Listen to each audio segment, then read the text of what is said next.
Elizabeth, a literary princess. If you are new here, welcome. I have a PhD in English literature with a focus on Victorian women novelists, and as you might expect, I love to read.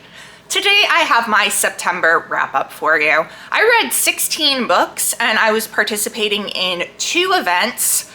Shaketember, hosted by Kelly from Books I'm Not Reading, Jason from Old Blues Chapter and Verse, and Nicole from A Day of Small Things, and also Shorty September, hosted by Heather from Too Many Heathers, Aaron from Roving Reader, and Crystal from Fiber Artsy. I think I got both of those right. So, Shaketember is all about reading Shakespeare in September, and Shorty September is all about reading short books, about 250 pages or less during September. Which is why I read so many books, because a lot of them were very, very short. So we've got a lot of books to get through. Let's jump in. So the first one that I have was actually a carryover from August, and this is The Return of the Native by Thomas Hardy. This is my, I don't even know how many Hardy book, but it was the one that I was most looking forward to, and it did not disappoint. It follows Eustacia Vi, who lives on Egdon Heath and is not very happy there. She wants to go to a big city and live a glamorous life. And she decides she is going to do that through marrying Cleopatra, who is a local man who just returned from his business in Paris. But things do not go Eustacia's way. We have the usual Hardy love shape. It's not a happy story. Don't expect it to be. However, it's definitely my favorite by him so far. I loved Eustacia as a character. Is she kind of an awful person? Yeah, a little bit. Yeah, but I really liked the way that Hardy portrayed her. I think she's a very well-drawn character. And I really loved the setting. Hardy does such good nature writing, and he's top tier here. So this was 5 stars from me. Next up was also not for any of the events, and this was one I got from the public library. It is A Good House for Children by Kate Collins. This is following a dual timeline of 2 different families that move into this house in Dorset, I believe, up on the cliffs. The modern timeline, we are following Orla. Her husband insists on moving out here because reasons. And he's gone all day at work in the city and basically doesn't come home ever, except on the weekends, and even then it's, he's not really coming home. And Orla's starting to hear some creepy things around the house. In the past timeline, which I believe is in the 70s, we are following Lydia, the nanny to a family with several children whose father has just died, and they have moved out to this house for a change of pace. The mother is drawing more and more away from the kids, and Lydia is basically all they have. And creepy things are happening. This was fine. It was spooky, but not as spooky as I really wanted it to be. And I did find myself wanting a bit more from the ending. Like, I didn't feel like anything was really explained. But the atmosphere was definitely great. I liked Collins's descriptions of the house. And I also love Orla's artwork. Orla is an artist, and I really enjoyed that aspect of it.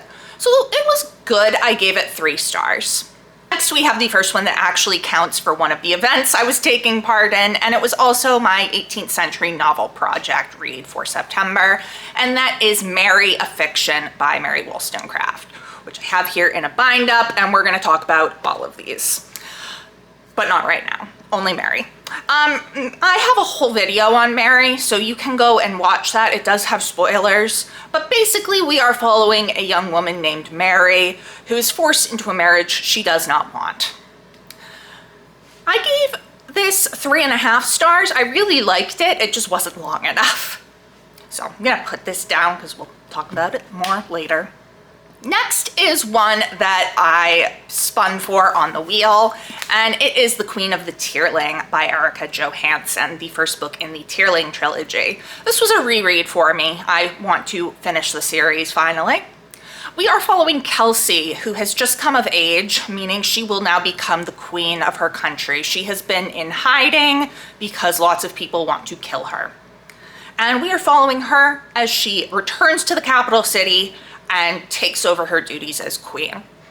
I really, really loved this. I loved it the first time I read it, and I still loved it the second time I read it. I just think Johansson has done a really, really good job, like creating this fantasy world that is also post-apocalyptic. And we'll talk about that more with the second book. And I like Kelsey as a character, even though she's not always the most likable person. And I really enjoy the cast of characters surrounding her. So this was 5 stars. Next up, we have one, again from the public library, that I thought wasn't going to count for Shorty September, but it actually did because the library edition was less than 250 pages. This is Peril at End House by Agatha Christie. It is, I'm not even sure where we are in the Poirot series, and we are following Poirot and Hastings as they meet, I forget her name, but she is a young woman living alone at her family house, End House, that is kind of falling apart. And she has encountered several attempts to kill her that she initially thought were accidents, but it turns out they are not accidents. So Poirot wants to attempt to stop this murder before it happens. This was really good, as are all of the Poirot books. I'm having such a fun time reading these. I give this 4 stars. Next up, I believe, came up on the wheel and also counts for Shorty September. This is To the Lighthouse by Virginia Woolf. This is my second novel by Woolf, but my fourth work by her, I think. So we are following Mrs. Ramsay and her family and guests on the Isle of Skye. And this is typical Virginia Woolf stream of consciousness, beautifully written. We are in the heads of all of these different characters, the intricacies of their relationships, the marriage between Mr. and Mrs. Ramsay, the way that their kids feel about them, the way that the guests view them, the way the guests feel about each other, the way Mrs. Ramsay feels about her guests. It's a whole thing. I thought this was beautifully written. And there is, in the middle, a time jump. And it was just the most stunningly written thing. Wow. First of all, best time jump I've ever encountered in a book. But just the way it was written, the way she talks about time passing and the things that happen, just gorgeous, gorgeous, gorgeous. So I give this 4.5 stars. For whatever reason, modernist literature just never can get quite to 5 stars for me, but it gets close. It's a 4.5. Loved the writing. Beautiful, beautiful. I don't know if I like it. I don't think I like it more than Mrs. Dalloway. I think I like Mrs. Dalloway more, but I've also read Mrs. Dalloway multiple times. So I think upon reading this, I'll probably like it even more than before. Next up, we have The Invasion of the Tearling by Erica Johansson, book 2 in the Tearling trilogy. This was another reread. We are continuing to follow Kelsey as she is preparing her country for an invasion from the neighboring country. And she has started having these weird fugue states where she goes into the life of another woman, Lily, from the past.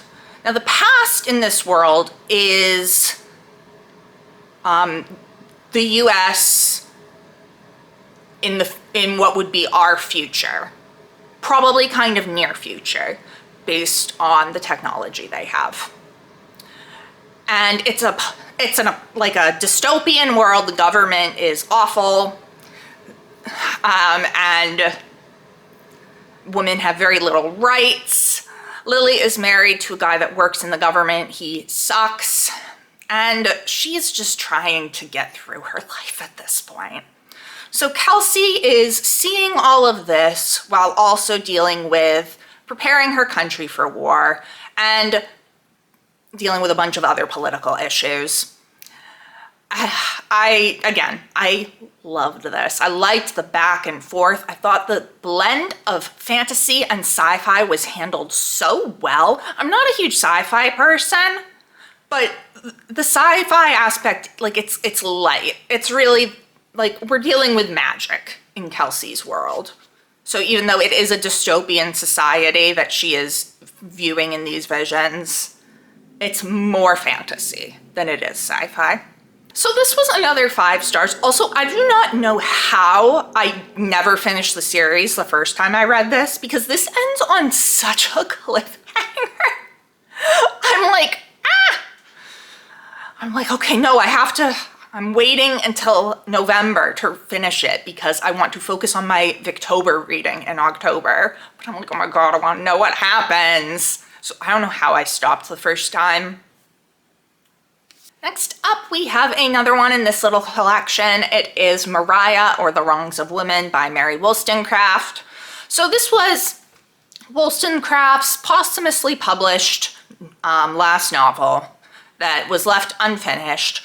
Her husband, William Godwin, makes some editor's notes about like what would have happened and like some filling in of different, like, oh, here's a place where things got, like, there's a break in the text. We have no idea what's happening here. I gave this 3 stars. It is different. Maria, the main character, is in a private asylum. She has been locked in there by her husband, taken away from her newly born daughter. And she begins falling in love with another man that is also in this private asylum. And it's very interesting because it starts with a third-person narrator, but then we get, I believe it's told through a letter by Maria that's telling her story, so it goes into a first-person narration. So it's different. And of course, it is also unfinished. So it's a little bit unsatisfying because you're like, well, and even though William Godwin provides the multiple different endings Wollstonecraft had considered, it's just not satisfying. I give it 3 stars because I did think what it was doing structurally was really interesting. And I think that the concept itself is super interesting. And if it had been finished, I probably would have enjoyed it more. So 3 stars. And this is going back down. Next up, another Poirot book. This is Lord Edgware Dies, again by Agatha Christie. In this, Poirot and Hastings are approached by an American actress who is married to a British lord, and she wants to marry somebody else. And she just like kind of brazenly talks about how she'd just like to kill her husband, Lord Edgware. Lo and behold, Lord Edgware shows up dead like 2 days later. However, she has an airtight alibi. Multiple people saw her at the event that she was at. She was there the entire time. It was such a small party that she could not have snuck away, even for a moment. So, who killed Lord Edgware? And that's what we're trying to find out. I really enjoyed this one as well. I think, I'm like, not quite as much as Peril and House. I did notice that they seem to have a lot of similarities. I won't say anything more than that because it would entirely give both of them away to say more. But they did feel very similar. But I enjoyed this as well, and I gave it 4 stars. Next up is Murder on the Orient Express, which I am very excited for. And then I don't know what comes after that.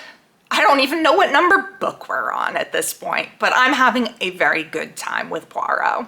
This is another library book, The Bog Wife by K. Cronenster. I think I'm pronouncing that right, but I don't know.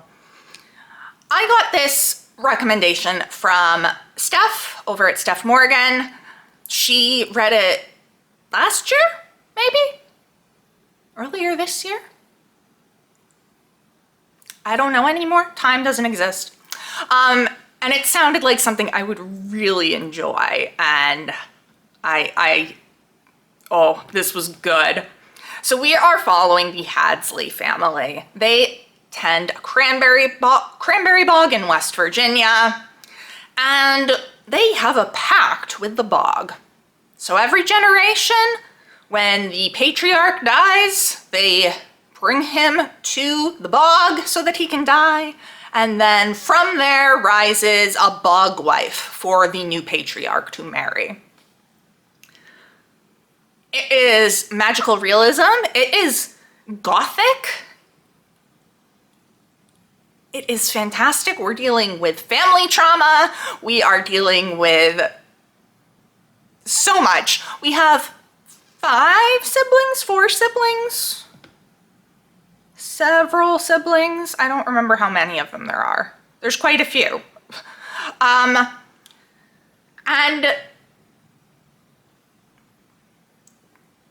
they're not very functional. Their father is dying. Their mother disappeared years ago. The middle sister, Wenna, ran away from home as a teenager. However, she is now called back to the house as her father is dying to complete the ritual surrounding the bog wife. And we have the oldest son who doesn't think he's going to be able to take over the patriarchal duties because there was an accident. A tree fell on the house and ended up crushing him.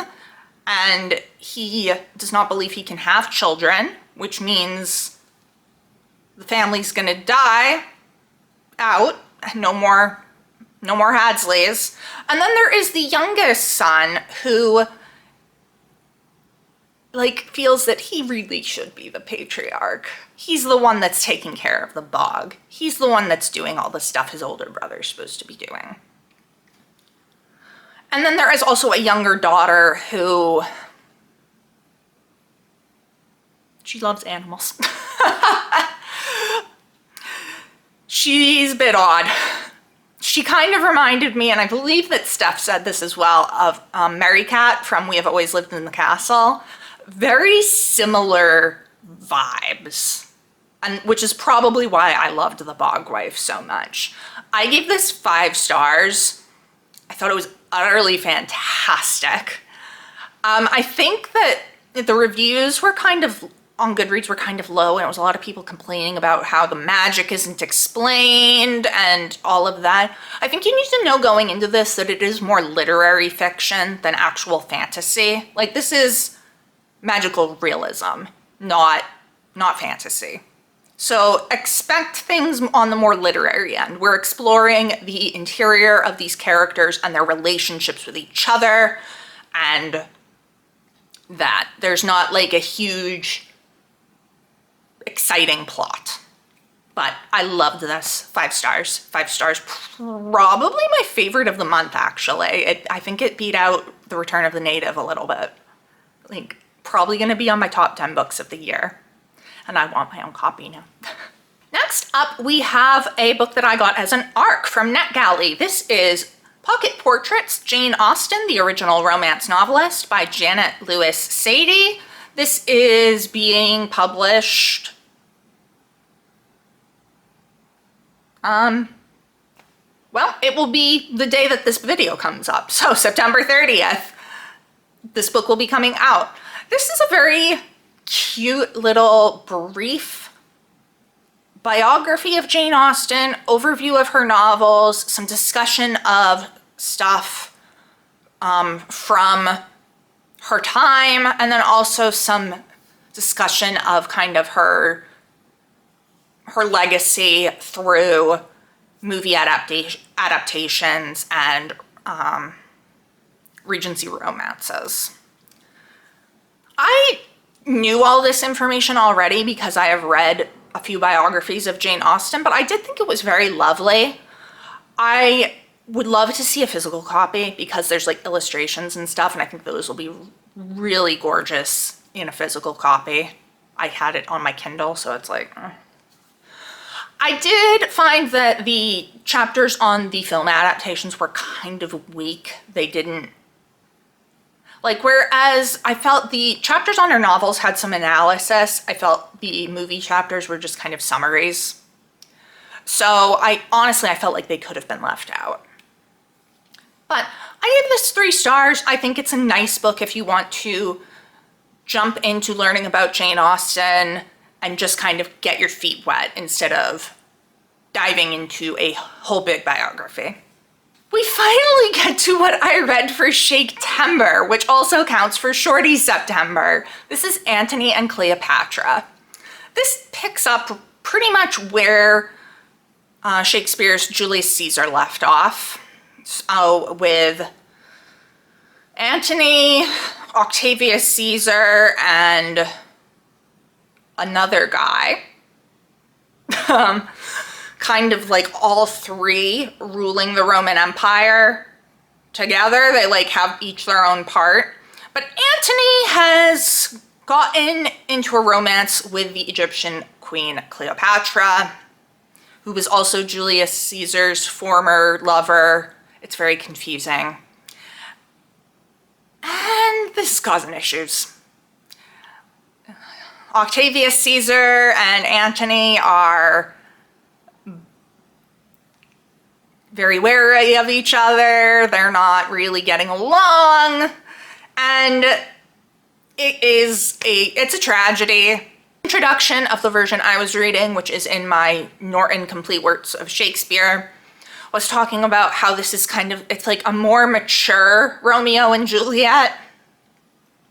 Like, it's still the forbidden love kind of deal, but the people involved are older, and like, it's not the tragic, oh, the young lovers died because, oh, look at this. It's like this, wow, these are 2 really great people in the sense of like big, important people of the world, and they die. I don't know if that made any sense. So I had seen this performed quite a while ago now, and it was the last of Shakespeare's plays that I had seen performed but not read. So I wanted to read it. I was kind of indifferent to it when I saw it, and I wasn't sure if that was just the production or if it was just the play itself. And reading this, I think it was kind of just the play itself. It's very odd. There are a lot of scenes, and they're very short. The introduction called them like almost fragments of scenes. So, and we're jumping back and forth between Rome and Alexandria and all these different places instead of being in like one kind of centralized area. So it is kind of odd in that. And then of course it is also just all this politics, which I'm big on. At least not Roman politics. So I gave this 3.5 stars. I think there were some fantastic speeches. And I mean, the final scene was phenomenal. Like, really, really good. But I don't know, the short, like, scenes in kind of the middle acts were just kind of weird. And I felt kind of meh about them. But Cleopatra's got some great, great speeches. And yeah, that final scene was fantastic. So 3.5 stars. All right, and the last time I'm gonna be showing this book. Next up, I read Matilda by Mary Shelley. So this was written in 1819 and not published until the late 20th century because it deals with an incestuous father-daughter relationship. And Shelley's father was like, no, we're not publishing this. Please excuse me if I I'm like kind of coughing and my voice sounds weird. I've got a bit of a cold, which sucks, but it happens usually around this time of year. But yeah, Matilda was interesting. I didn't really know what to do with this. I gave it 3 stars. Like, I enjoyed Shelley's writing, and it's very gothic, very melodramatic. So it was fine. I didn't hate it or anything, but I also didn't love it, and I didn't really find like quite as much meaning in it as I did Frankenstein. So I don't think it's her best, but it is definitely very interesting. Actually, I just lied to you. Between Antony and Cleopatra and Matilda, there was one more book from the public library. This is The Lamb by Lucy Rose. This is a horror book. We are following Margot, a young girl who lives with her mother in a pretty isolated cottage, and every once in a while, some poor lost person will come to their door. They call these strays, and they drug them, kill them, and eat them. However, then this woman named Eden comes, and her and the mother begin a relationship, and the dynamics of the house start to change. And Margot is not really sure what to do with this. So yeah, cannibalism. This was good. I gave it 4 stars. I did, like, as I was reading it, I was really enjoying it. I liked the writing style. Again, kind of like the eerie feeling of We Have Always Lived in the Castle by Shirley Jackson, especially with Margot as the narrator. Again, it reminded me a lot of Mary Cat. But like when I paused to like, sorry, I'm trying to keep this from being shiny with the ring light. When I would like pause to think about it, I was like, well, a lot of this doesn't make sense because they're supposed to be like isolated and out in the middle of nowhere, but also they're right by the road. And a bus comes and picks up Margot. Margot? Am I getting her name right? I am. How do I doubt myself? Like a bus comes and picks Margot up for school. And also, it's in the present day. There's mention of laptops. And I'm like, I don't know if I buy that you are getting away with this. Because it's not like you're off the grid or anything. People know you're there. And there's stuff in newspapers about people going missing in the area. So I don't quite buy that they were able to get away with this for so long. However, while I was reading it, I was still really enjoying it. So I gave this 4 stars. All right, then after Matilda, I read another library book, this time a work of nonfiction. This is Loving Sylvia Plath, a Reclamation by Emily Van Dune. It is not really a biography of Plath. It's more looking at the construction of the myth of Sylvia Plath that occurred after her death, and how Plath has been viewed and kind of built up largely by Ted Hughes and other people involved with him, and has kind of twisted the story, and things have gotten left out.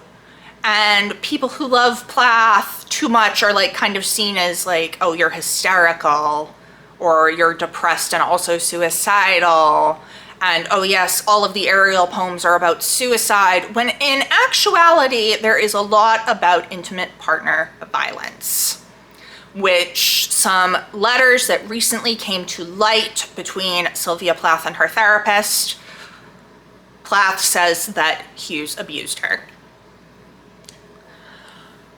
which was treated as a great shock, but also it was not actually anything new, because as Van Dune points out, like this had been brought up before by Plath in her work, in her journals, but we just kind of swept that under the rug. It was also very interesting because she talks a lot about various biographers of Plath and how they kind of did their work. And there's some sketchy stuff going on. Like, there's, I believe, 2 or 3 women that were researching Plath for a biography who never completed the biography that they were writing. And they won't, like, talk about what happened with anyone. And all of these women did interact with Ted Hughes and his sister, Olwen, who was running the Plath estate. So it was all very sketchy. And this was just fascinating. I already want to reread it. Again, I need to buy my own copy. So this was also 5 stars. Maybe this was my second favorite of the month. Maybe we had the Bog Wife, then Loving Sylvia Plath, then The Return of the Native. Because this was just so fascinating. And of course, I'm also currently reading Plath's journals. So it's very interesting to see that also while reading through this. Of course, we do not have the journals from right before she died because Ted Hughes seems to have burned one and lost the other, whatever that means. Okay. But yeah, no, this was fascinating. Fascinating. And finally, we are to the last book. And it is actually another 18th century novel project book because I wanted to read the October book before October so that I could focus on my Victober reading. This is A Simple Story by Elizabeth Inchbald. This is the kind of 2-generation story. First, we have Miss Milner, whose father has died and left her under the guardianship of Mr. Dorriforth, a Catholic priest, who Miss Milner then proceeds to fall in love with. So the first half is that story. The second half, we have a humongous time jump that is not handled nearly as well as Virginia Woolf handles it into the Lighthouse. And we pick up with Miss Milner's daughter, Matilda. Another Matilda, okay. Lots of Marys, Mariahs, and Matildas this month. And if I say much more about that, I will spoil the first half of this book, so I won't do that. I will be having a whole video on this in November that will include spoilers and a more detailed discussion, but I did really enjoy this. It is a weirdly structured book. She calls it a simple story. Not really. Not really. Elizabeth Inchbald. It's actually kind of complex with people having multiple names and Miss Milner, and you never even learn her first name. But I did enjoy this, unlike most people. I actually liked the second half better than the first. I think it's because it's a bit more gothic, and I like gothic, but I gave this 4 stars. So that is everything that I read in the month of September. Let me know down in the comments below. Have you read any of these? What did you think? What did you read for September? If you enjoyed this video, please don't forget to give it a thumbs up and subscribe to see more of my bookish content. It has been great chatting with you. I will see you soon. Bye.